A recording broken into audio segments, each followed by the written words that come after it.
And Daysville will look into a scenario to see how America would take over North, South America.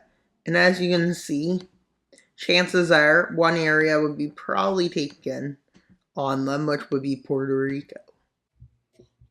But the first thing they would do is probably focus on Canada and create a defensive line on the Mexico border. So what they do is they create a defensive. And to protect themselves from cross-border attacks, they move in a bit. But now they start a major attack near Vancouver, major attack in southern Ontario, southern Quebec and near Ottawa, and into New Brunswick. And the New Brunswick one is to cut off Nova Scotia, I guess. There's still major cities across the border, so in this area, there's a bit of forces crossing. And with them managing to get around Vancouver, and they quickly move towards Ottawa. And while cities like Toronto falls, Canada's weakness, which Canada is pretty weak, but they managed to keep the Americans away from Ottawa. For now. New Brunswick has fallen, which basically leads to the fall of Nova Scotia. But as this is happening, a few Canadian forces say, yeah, let's just invade Alaska. We're not going to be there long. And so they just walk in. Literally Alaska open like that. No, it'd probably not be that well. Probably be something like this. Assuming there's some kind of deterrent in there, which there probably isn't. With a landing on Vancouver Island, which is starting to make this war very unpopular. And the fall of Vancouver. And a loss of Alaska occupation. Literally, they did such a great job, but they failed to continue the initiative. With a push being started from Alaska in this area so they don't get cut off, is made with forces from down by the Vancouver siege moving up and the coast of British Columbia falls. And how has the East Coast been going? It's pretty much stalemated because America hasn't signed too many forces in. But now they're headed for cities such as Winnipeg and Calgary and stuff like that. The major cities in Canada, which there's quite a few in this area. By a few, I mean like 3. Calgary, Edmonton, Winnipeg, basically, and then the rest of the cities barely have anyone. With a naval attack on Newfoundland to cut off naval supply. Now they're cut off from the sea, and the seas of Ottawa has happened and has been a success. With eventually all of the major cities fall, and the front line is like this. So, well, as you can see, Canada has nothing left, so they surrender. And the few American forces start to seize on Greenland, which they take over. Despite Canada surrendering, they're now fully occupied. Or so they are, in theory, but in reality, they're not. There's still probably pockets of resistance and stuff. With the taking of Baja California being quickly done, just to make it easier to make a naval blockade, and then they go into the Caribbean. They re-liberate Cuba, or so they call it. But now the hard part must begin. South America. Mexico isn't going to be the easiest target, and it'll make a few counter-offensives. But Canada just didn't really have the capabilities to do anything. And that's not a joke. Kind of bad, though. Very bad, though. Mexico launching a counter-offensive. But that's pretty much useless, because, well, America just was like, starts a bigger push, and then they decide to attack mostly the coastlines. and they land in the Yucatan Peninsula. Mexico launches 2 offensives, and Brazil and Argentinian and Colombian troops arrive, and they start to push in the Yucatan to try to push the Americans out. But one problem with that, they land here successfully, with this one being to take Mexico City. And they manage to take Mexico City and cut Mexico in two. Although they got pushed back here, which wasn't a big deal, and they're fully kicked out of Yucatan. But with the fight being over Mexico, and Mexico is not the strongest, they have a population of a few hundred million, of 100 million. But America has an advantage, with it basically being an occupation it's turned into. With them seeing that the landing in Venezuela isn't very favorable, but they see that they have an opportunity, and they land on the Panama Canal, and they move into Panama. And Panama collapses, although they don't occupy. That's impossible almost to occupy. With a few South American forces made, with them making a naval landing here, because you can't get equipment through the Darien Gap or something, which is in right here. I don't know if that's the actual name of it, but it has some name, but you can't get through there. Despite the fact it looks like it's occupied, with Colombia getting pushed back towards Bogota, the capital. But the forces from Brazil managed to push them back. Although then they land in Venezuela. And eventually, with Brazil's troops, it's stalemated. At this point, it's a stalemate, with Brazil then moving in to make a counteroffensive. But there's only so much Brazil can do.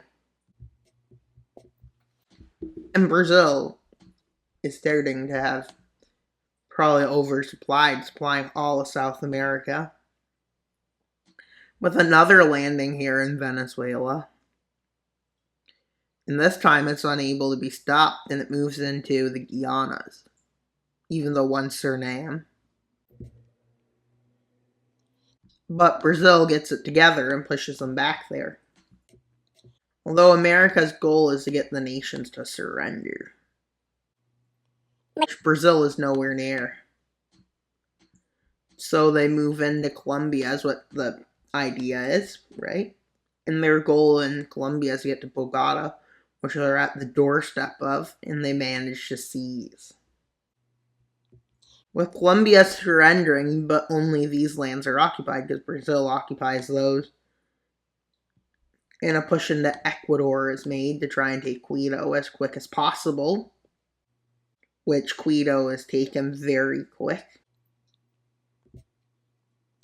With Brazil and Argentina and Chile starting to hold all of this because all the other nations are weak. We're already basically out of forces. So, push is made from the Guianas into Brazil, because the Amazon is risky to try and take over and would probably cost too many lives. But Brazil is still able to make a counteroffensive in their territory, so they push back. I'll be at that for a while. Eventually, Lima falls, and Peru capitulates, and the front lines like this. And then eventually, after a while, they manage to seize these areas. Well, as you can see, they're getting pretty far, with them starting to move into Bolivia, with Bolivia being seized, with La Paz and Sucre being encircled and taken. In the fall happens, with a complete kick out of the rest of Peru. a complete kick out to their borders. And this is where the front line ends up, but without major attacks in the rainforest, because that's not where they're trying to seize. And they push here, bit by bit, pushed back a few times, and over the course of a few months, this becomes the front line, ignoring guerrilla activity and fighting behind the front lines. And partisan activity, with the move into Chile being made, because it's hard to supply due to the mountainous terrain, and they managed to quickly take areas. That's why they did it, because it's hard to get forces in over the mountains. Although that was a costly battle, because they had to send specialized forces in. With Brazil and Argentina launching a counter-offensive here, Brazil launches one over there. But with a goal of taking out Argentina, they send a lot of forces with the goal of taking their capital as quick as possible to avoid a counter-offensive, which goes well, and they manage to take the city. Or so they think it went well. They even take big chunks of Uruguay. But one problem, they get encircled. Although they're on the sea, so supplies can get in. And enough supplies gets in that they just use this to move north into Brazil. With Brazil getting closer and closer to capitulation, Argentina is trying to push back before they have to capitulate. And Brazil is trying to hold so they don't, capitulate. And America is just trying to capitulate them. So they start a coastal siege, and the siege is to seize the coast as a same. With landings here and here taking place and over here, they're each pretty successful, so they start moving in. With them being north of Sao Paulo, let's say this is Sao Paulo, then they move in and take Rio. Now they're going for Brasilia. And Brazil does make a counter-offensive, but it's pretty much meaningless at this point because they're about to capitulate. Once their capital falls, it's predicted they will capitulate. With their capital falling, Brasilia, but they still don't surrender. So, a bit more of the country is taken over. And, this is where Brazil capitulates. But luckily for the nations aligned to it, they're able to take this much land after the fall. But Argentina still doesn't have its capital, and it knows once Paraguay and Bolivia are taken over, they'll have to surrender. But they decide not to yet. And then their front line gets cut in half. Chile has surrendered, and it's just Argentina. Argentina, seeing as lost this war, surrenders. And then the Falklands is taken over. I'm sure Britain doesn't mind. And then chances are America may annex Canada. Let's see a peace treaty, probable one. That they may annex Canada, parts of Mexico, the Caribbean, and some parts of South America, and then they would probably make puppets. And I don't know if they would just leave them as is, but maybe they would make them slightly bigger, so it's less puppets to deal with. And it makes them stronger too. United, Colombia and Venezuela and areas could be united into Grand Colombia again. Brazil could be expanded. Peru, Bolivia could be made. Chile, Argentina could be made. They could make Central America. And then Mexico. All of Canada was annexed because, they can. And so was Greenland. Because they want Greenland. But obviously, a war wouldn't be like this. Because Britain, France, and, Denmark would be involved in this war. So it probably wouldn't be as easy of a taken if it was realistic and in real life. And that's all for today's video. Please like, subscribe, and comment. Wild Mapper out, but not until you subscribe. Bye, guys!